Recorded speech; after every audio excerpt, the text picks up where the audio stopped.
with a dot. How many beats is that? Here. We're going to do a little math. Plus the dot. 3. The dot does not always equal 1 beat. The dot equals half of the original value. That's the big deal.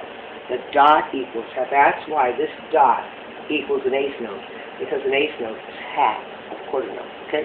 So this really equals, look down here now, stay with me, we're going to do a bunch of these. Hang in. Half note tied to a note of half its value, which would tie it to a what? Half of a half note. What's half of a half note? What's half of a half note? What kind of note? Quarter. Yeah, there you go. So we tie a quarter note to the half note equals your dotted half note, which equals 1, 2, 3 beats, right? All right? Then you do half of that. Half of the half note is a quarter note. If I dot the quarter note, that equals a quarter note tied to a what? Tied to a what?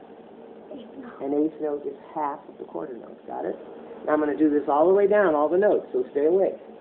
This is an eighth note, which equals 1 and 2 equals the dotted quarter note, equals half of 3, which is 1 1/2. And always in 4/4 time, you will see this completed this way, with another eighth note to equal the 2 beats. And 1 and 2 and.